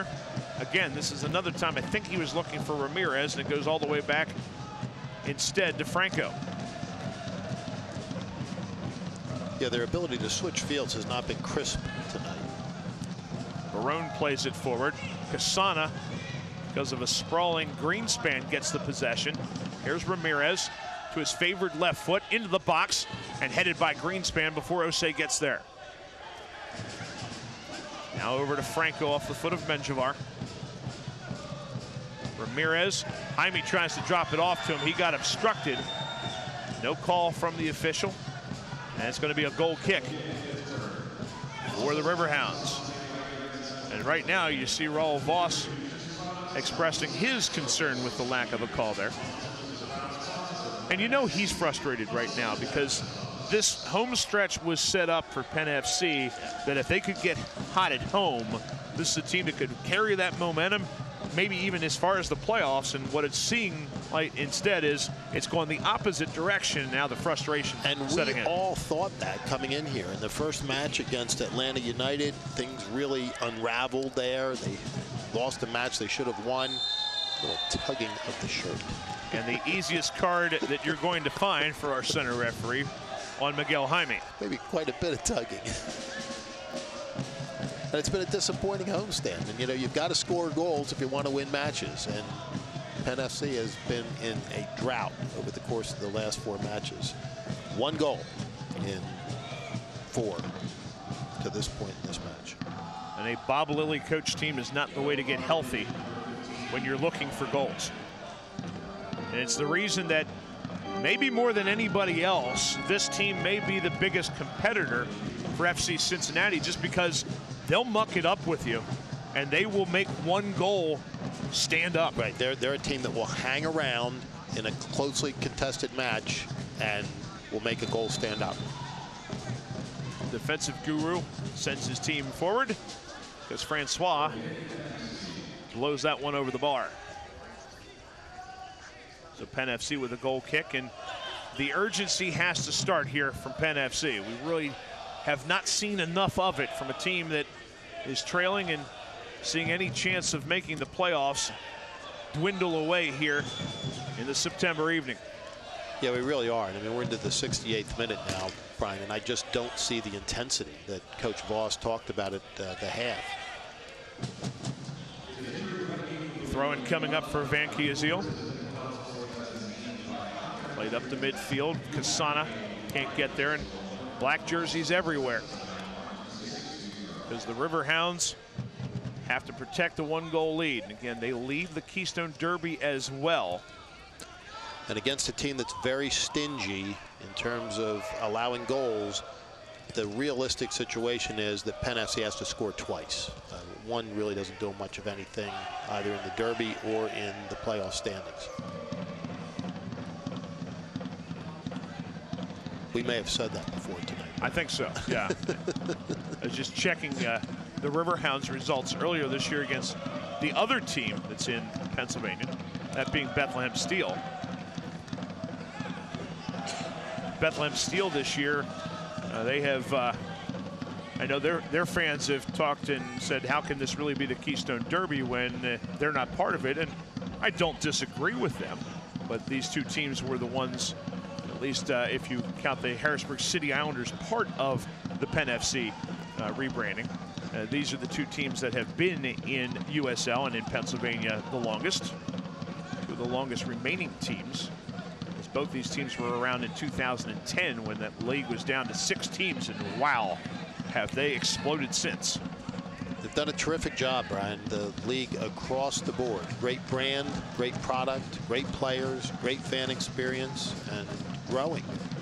Always evolving. We'll talk about that in just a second. Barone on this near side. Goes it to Usl. That's substitute to substitute. They can't keep the possession. Here's Francois coming the other way. Too much with that touch. If Penn FC creates something, just put some life into them in this second half. Yeah, you have to think that if they scored, there would be a spark, but they've got to get the spark. I mean, it's just they look flat, and their play in the midfield is still not as crisp and precise as they'd like, and the scoring opportunities haven't come as a result. Hawkins off the mark with that effort. Try to push it forward. Well, fans, Tuesday was a historic day for soccer in North America as the United Soccer League unveiled a new brand identity and streamlined structure that will see the USL Championship, USL League One, and USL League Two become a prominent part of the North American soccer landscape for the 2019 season. For more information about USL's evolution, visit uslsoccer.com. We talked about that a little bit at halftime, and you know, this league all season long has ever been evolving as a handball is going to be called against Van Kiazil. Just the willingness to continue to evolve and change and try to get better. Try to give more opportunity, and that's what we've seen out of this league all season long. Hold on Forbes will slow things down and give a free kick to Penn FC. Restart to Ramirez, goes quick to the near side to Barone. Drop back to Hawkins. Barone is the outlet. Opportunity to cross, but Hawkins crossed right in front of him and didn't allow it. So Menjivar has to play it. Barone, as they play a further out away from goal, that ball is going to be sent right back out of the mix. And Venter will play it all the way back to Lewis as no one was with him. 71st minute, just about over here. Pittsburgh a 1-0 lead. Kay Banjo going the 38th minute has put Pittsburgh ahead in this game. Ball played back, deflected, and here comes Penn FC again. Salvatore Barone making a rare appearance, just his 8th appearance of the year for Raul Voss here in the second half as Franco is fouled. Fitzpatrick the culprit this time. And a lot of whistles, but nothing further against the Riverhounds so far in this game. I have to think if we see a few more down the stretch, we may see some carding. Ramirez will take the free kick. I think we've only had one card tonight, right, Brian? Correct. Yeah. So it will be Ramirez who will send this in, and Penn FC needs something out of these set pieces. Driving the ball, looking backside. Osei is the target, but Kirk is the guy who corrals it. And this also, Ken Tribbett not available for this game. Tommy Heineman played early in the season, but has been not healthy since that time with an upper body injury. Those are two guys right there that would factor into the targets up front for Penn FC. No doubt. I mean, they need that physical size, and this keeper's not particularly big, but you got to play the balls. Throwing coming up for the Riverhounds. Because of how many key players from Rochester are part of this team, some fans around the USL have even referred to this team kiddingly as the River Rhinos because of how much of an influence from Bob Lilley's team a year ago is here. 7 players off this team, and we're going to see the first substitute off of Coach Lilley's bench coming up in just a moment. Here's Hawkins, turns, drops it back. Jaime will play it over to the far side to Ramirez. Ramirez, a little bit of pressure on him. Hawkins has to hit it with his hip to slow it down. Once again, a very high line being played by the Riverhounds in the back.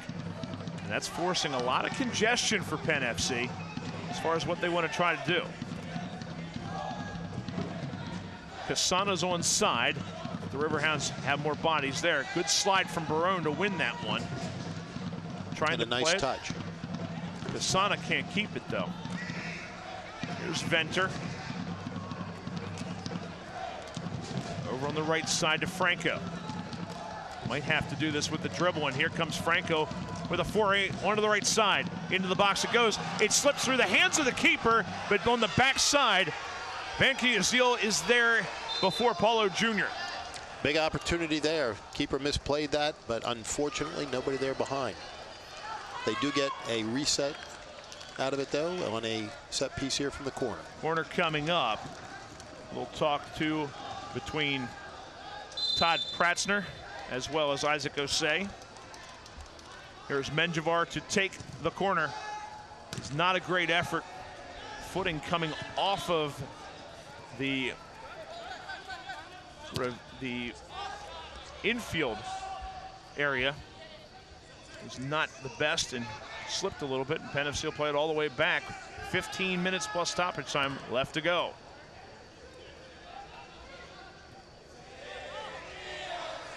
And Penn FC right now possessing the ball, and a lot of this, Charlie, is because of this high line that they have to pull it all the way out like they are. Osei plays it over to Franco, drives it in the box, easily cleared and headed away by Pratzner. That's one of the problems with this high line that Pittsburgh's playing for Penn FC. They continue to have to pull the ball back to get any spacing at all. That's correct. I wonder though, Brian, if they took it wider, if they wouldn't be able to create the space as well as bringing it back. I mean, you've just got to pull that defense apart and stretch it as much as you possibly can. That will create interior space. But right now they're trying to push the ball to the middle too often, in my judgment, because there's just not any space there at all. Last substitute of the game from Raul Voss. He'll bring in Prince Baffo to replace Miguel Jaime. And for the Riverhounds, Kay Banjo, the goal scorer, comes out. He's replaced by a guy who is as dangerous as they come, Nico Brett. 15 goals on the season this year for Pittsburgh. Francois down that right-hand side. Gets around his man. Menjivar recovers enough to force the corner. And you take a look at Nico Brett specifically, as played with the Portland Timbers the last 2 years. Came over here, but he has Pittsburgh roots, a 3-time All-Conference Player of the Year when he played at Robert Morris. And good now Pittsburgh school. And now he'll be in the boxes. Forbes will take the corner. Looking backside, headed out of danger by Penn FC once and twice. Modabo with it. Sent right back into the mix. Van Kiesziel's offside and is caught.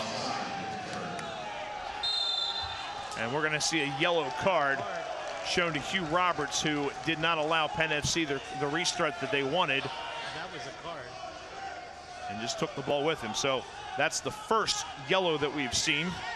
Roberts, a former USL All-League first-teamer back in 2016 when he was with the Richmond Kickers.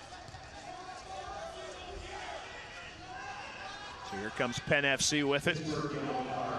For all intent and purposes, one goal doesn't do it for the home team.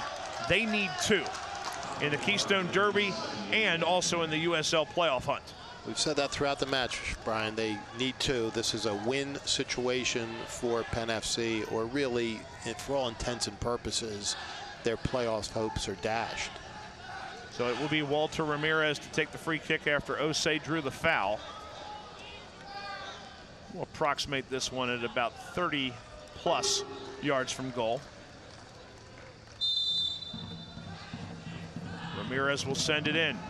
Headed by Osei just over the bar. It looked like Kirk had it measured, but one of the better opportunities for Penn FC tonight. It was. I believe the keeper did have it measured, but nevertheless, that's what you wanted, and pretty good play there. Take a look at this one more time. It's Penn FC. Ramirez, a low driving ball that Osei is able to get a piece of. Baffo was calling for a deflection, but there was none seen by our official. Penn FC just 4 shots here in the second half for a team that has been trailing since the 37th minute of play. Have not been able to find a way to get shots towards the Pittsburgh end. Here's Osei. Drops it off for Franco. Can he twist it towards net? He does, and wins another corner as it last touches off of Hugh Roberts. Time of the essence now for Penn FC. Yeah, these restarts are particularly important, Brian, and he's got to get a little bit of loft on this corner. The last one was not the best played ball. Good delivery here. Can he get the footing this time? To the near post it goes. Forbes heads it out. Ball played right back up and in. Kratzner, the Lancaster, Pennsylvania native, goes over and heads that away. Again, not particularly well struck. I mean, you've got to deliver that ball to where the first defender's not getting his head on it. I think part of that, too, is that you've got a change in surface when you're coming in on that corner kick. You can't get much of a run up to that. Right. Headed by Roberts, back out. Penn FC will try to keep the possession. The fresh legs of Nico Brett forcing some tired passes. Francois can't get it over Menjivar. But you would think, being the home team, Brian, you'd be well aware of that. That's one of the things that's frustrating watching this side play from time to time. I don't dispute that at all. Here's Pittsburgh with an opportunity. Van Kiesziel up the right-hand side to Francois. Less than 10 minutes left to go in regulation. Forbes goes all the way back. Greenspan slipped a little bit as he was stepping to that one on the side. So the throw-in will come up for Penn FC as it sprays out of play. Salvatore Barone will take this one. His dad, chairman of the NPSL, Joe. And here's another guy who was with that New York Cosmos team a year ago, made an appearance with them. Ball sent into the Pittsburgh defensive half. And now as this game is worn on, you see the effects of the soaking rain we got earlier, as the footing is a lot more difficult for both these teams. Francois could not run on to the end of that one. Still 2 more substitutes available off of the bench of Bob Lilley. You figure he'll probably be making those plays in the upcoming minutes, if no other reason, just to take some more time off of Penn FC's comeback attempt. Barone pulls it back. Out of Menjivar. They swing it over to Kyle Venter. Franco. Ramirez. Still not getting any closer to net. 2 players in an offside position because of the high line of Pittsburgh, so they have to pull it all the way back out past midfield. Hawkins looking to Venter. Now they'll try Barone on this side. Heads the ball towards Cassana, who is more withdrawn now towards the middle of the field. Hawkins keeps it. I think Cassana really hasn't figured in the play too much tonight, Brian. It was a little disappointing. You know, he's the guy that we highlighted at the beginning of the match as one of the catalysts. He and you know, it's just not been his night. Offside whistle against Nico Brett.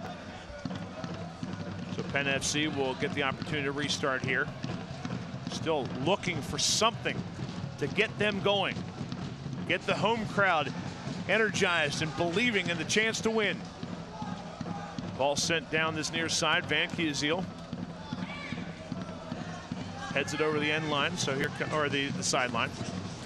Hawkins will send it into the mix. Osei skies high, but can't make connection. And here comes Pittsburgh the other way.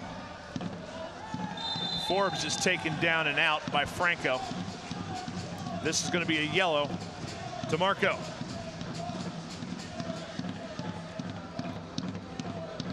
So the Californian Marco Franco picks up the yellow card here in the 84th minute of play. This will allow Kenardo Forbes to get help to his feet by a teammate. It's Ray Lee over there helping him up. Ray Lee's an interesting story too. He's another guy with ties here to the island. Back in 2015, when he was drafted by the Philadelphia Union, made 1 appearance for Penn FC. Came in the 93rd minute of the game against the New York Red Bulls 2 on May the 9th of 2015. I hope he didn't get winded, Brian. I would hope not. He's seen a lot more time since that time. Tulsa in 2016. Last year was another one of those guys with the Rochester Rhinos, and now he's here. Cristiano Francois played a nice game here today. Very dynamic player for this team, and he's replaced here by Jordan Dover in the 85th minute. Dover's a guy, first appearance off the bench for Pittsburgh this year. 26 starts coming in before this appearance. And he's got the throw in right now, number 5. Fitzpatrick wheeled it off the play by Venter's arm, and they are going to call it. Definitely extension from Venter, who wears the captain's armband tonight in the absence of Ken Tribbett and Thiago Calvano. So this will be played, if they want to, like a corner kick. But definitely can waste some more time, as you're going to see the right arm of Venter getting up on Fitzpatrick. Yeah, Venter didn't like the call, but I don't think he can argue it too much. Anytime that arm gets up around the head area, referees get a little bit more whistly. Ball chipped backside. Riverhounds slips in the box, and Penn FC play it back into their own end in this muck. and allows Brett to play it to the middle. Cleared by Penn FC. Usl up to Paulo Jr. Trying to attack. Cuts to the inside. The Brazilian plays it wide. A lot of space over there for Ramirez. What can he do with it here? He can lose it as he dribbles right into Van Kiesel. Not much time remaining for Penn FC. But Friday's Mega Millions jackpot now has an estimated annuity of $303 million. $303 million. So play today. Pennsylvania Lottery proceeds benefit older Pennsylvanians every day. Players must be 18 or older. Please play responsibly. That's something to get excited about. You and I are going to split it, Brian. That's what we're going to do. We'll talk. Menjivar up to Usl. Can there be something exciting here for Penn FC in the waning moments of this game? Kasana over to Ramirez. Nice move to get around his man. Chips into the box. Nobody making the backside run.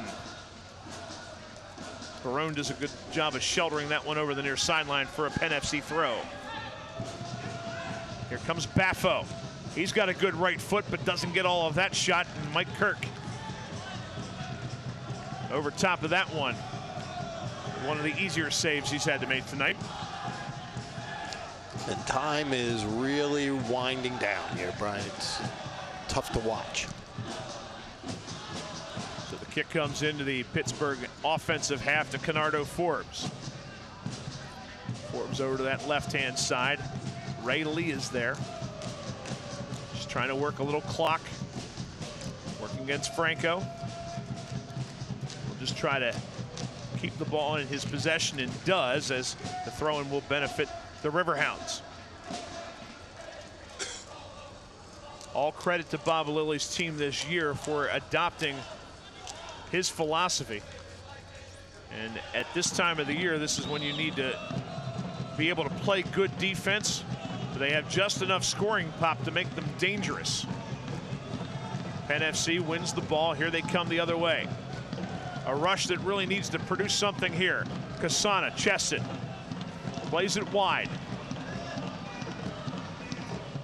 Paulo Jr. is relocated. He's gone over to that side of the field. And he knocks his man down on the way into attack. That is Pratzner who goes down. We're going to see the last substitute of the game for the Riverhounds, as we've seen the end of the night for Canardo Forbes. And Andrew Lubon, the Erie, Pennsylvania native, will make his 16th appearance of the season for the Riverhounds. That is defender for central midfielder. So if there's any clue what the strategy is going to be here at the end for the Riverhounds, I think that does it for you. Yeah. And this is another guy who has ties to Harrisburg. Was with the Harrisburg City Islanders in 2015 for 9 games and had a goal and an assist. A goal and 3 assists that year. Louisville City the year after that, but didn't stick around for them when they won the title in the USL a year ago. That's okay. Lubon was with the NASL champion San Francisco Deltas last year.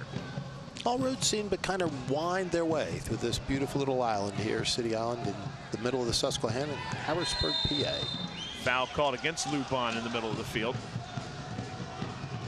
And for Penn FC, a little slow to get up is Menjivar, as we are almost into stoppage time. This is going to do it for regulation. We'll see how much they put up on the board for extra time. It's going to be 3 minutes is all that Penn FC is going to have. Ball played in the box. Kirk's the only one who's there. And you can see it's not even desperation at this point. It's just resignment at this point for Penn FC, knowing that they're not going to win the Keystone Derby. They're not going to be in the playoffs this year. And the last 3 games they're going to have, even though not yet mathematically eliminated, are just pretty much playing out the string. Yeah, it's disappointing tonight. I mean, they gave up a goal that should not have been given up, but they needed to score. I mean, you can't win matches unless you put the ball in the net. Sounds sophomoric to say that, and I guess it is, Brian, but they just have not been able to mount any sort of consistent attack over the course of the past 4 matches. 1 goal in 4 matches. On the other hand, for the Pittsburgh Riverhounds, Bob Lilley abiding by a strategy I always tell my teams. If the other team doesn't score, they can't win. Yep. And so far, Penn FC has not scored, and the Riverhounds looking for their 16th clean sheet of the season, and they are just about 2 minutes away from doing so. Is there something for the home folk to take home with them? Paulo Jr. looking for Osei, but played once again tidily over the far sideline by Pittsburgh. But again, Brian, take away the goal that was given up by Penn FC, which really was not a good goal. It was not well played. It was, frankly, bad defending. It still wasn't enough. They needed to win tonight. A draw was not going to do them anything, either for the Keystone Derby or for the playoff standing. They needed 3 points out of tonight. Here comes Pittsburgh into the other end, as it is Mo Dabo. Loses the ball over the sideline, but Penn FC, just about a minute left to go. Good pressure that time on Hawkins, and he did well to keep the possession himself. How about a late goal just to try to salvage the point here for the home team? That would be nice. They have less than a minute to do so. Hawkins, the Englishman, drives it forward. Headed up and over by Greenspan, who's been very tidy in the back. Hawkins will play it back. Nobody backtracking for Penn FC. Here's the fresh legs of Lubon. Over to Nico Brett. Back to Lubon. Can he find it? Slips, shot, and a goal. And that pretty much wraps it up. Pretty much. Andrew Lubon off the assist from Nico Brett will close this one out for the Pittsburgh Riverhounds. The first goal of the year for Lubon. And for the Pittsburgh Riverhounds, they will get a win here on the road at FNB Field against Penn FC. Lubon did well to keep his feet. You have Baffo back there, who's not a defender, trying to backtrack just to do anything. And for Andrew Lubon, who checks in the game late in this one, gets a goal in his home state, and will close this game out. And for Nico Brett, his 6th assist of the season. And the Steel Army, who traveled well here tonight, they're going to go home happy. Their team is going to be victorious as soon as the final whistle sounds, which should happen in just a few moments. So our center referee is just allowing this ball to turn up the other way. Here's Ramirez chesting it down. That'll do it. The Pittsburgh Riverhounds come in to Harrisburg, Pennsylvania, and beat Penn FC by a 2-0 win.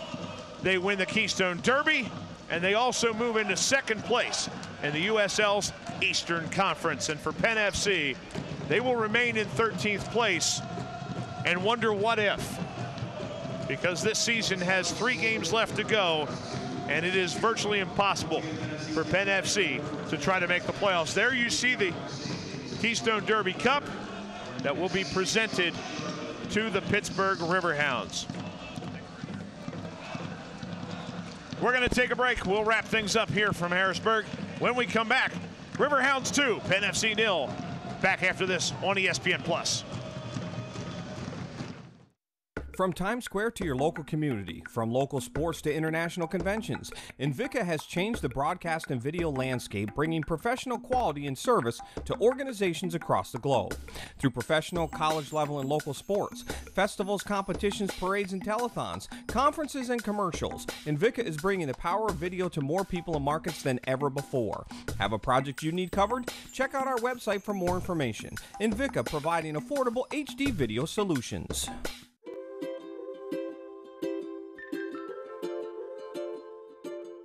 Across Pennsylvania, families are living their lives in their own homes. Not long ago, none of these families believed it possible. And then they discovered there was someone who could help. What was once only a dream is now a reality. Welcome home.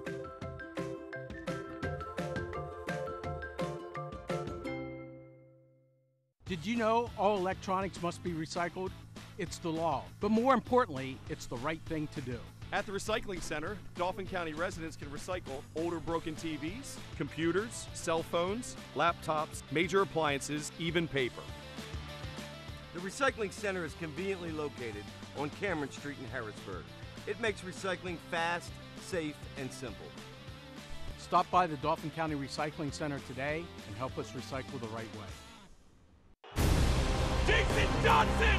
You've got to be kidding me! Shot with in! Alex Mendoza! Goal! Mendoza!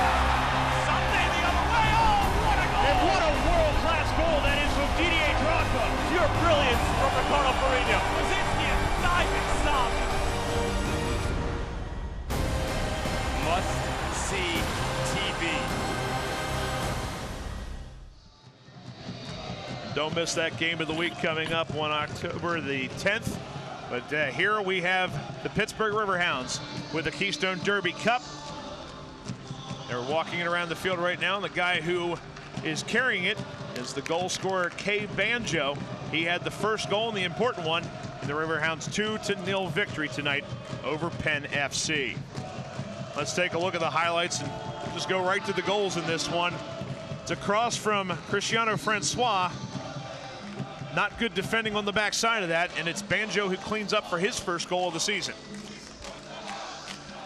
You see the cross come in. Penn FC can't get rid of it, and Banjo makes no mistake in the 38th minute. Penn FC just couldn't find anything tonight, and it's Andrew Lubon off an assist from Nico Brett who gets his first goal of the season in the 90-plus. He might have actually gotten a PK out of that anyway, and it was pretty darn close. I was surprised he didn't call it. So Penn FC was victims of their own defending. Stats in this game, and it just not good enough from Penn FC. 9 shots is all they could muster in this one. Credit the strategy for Pittsburgh, playing that high line, not allowing Penn FC to really get into their comfort zone in the offensive side of the play. But it's got to be better than that, Charlie, especially with 65% possession. They just weren't able to create. They weren't able to create. And, Brian, you talked about it in the middle of the match. You said they really should be looking at is possession in the offensive third. And the possession has been in the midfield. And, unfortunately, they've possessed it and then given it away. It's never been a consistent through. They've not been able to break through the defense and create scoring opportunities. And you got to score goals. We've said that for the last 3 or 4 matches. This team has really had a offensive drought through the last 4 or 5 games. Warning to the rest of the USL and the Eastern Conference looking for playoff time. Do not fall behind a Bob Lilley team. They know how to protect the lead. You see Penn FC's remaining home games next Wednesday against the Charlotte Independents. Then the New York Red Bulls 2 on October the 9th. That's a Tuesday. Both of those 6:30 start times. And then wrapping things up on Saturday, October 13th in a game against Toronto FC 2. A 7 o'clock start time for that one. For Penn FC, those will be 3 games that will try to get them closer, but not into the playoffs, as they will not quite be, but for all intent and purposes, be outside the playoff hunt this year. For the Pittsburgh Riverhounds, they are solidly involved. They're in 2nd place right now overall. Their next home game will be next week when they play FC Cincinnati. They go on the road against Charlotte this weekend. And right now, as it stands, they are in 2nd place in the USL's Eastern Conference. That's going to do it for everyone involved here. Great job by our crew tonight, bringing you all the pictures here from FNB Field. For my colleague, Charlie Giroux, this is Brian Kaiser saying good evening from FNB Field in Harrisburg, Pennsylvania. The Pittsburgh Riverhounds win the Keystone Derby and this contest by a score of 2-0 over Penn FC here on ESPN+. This copyrighted telecast of the United Soccer League may not be retransmitted, rebroadcast, or reproduced without the express written consent of the United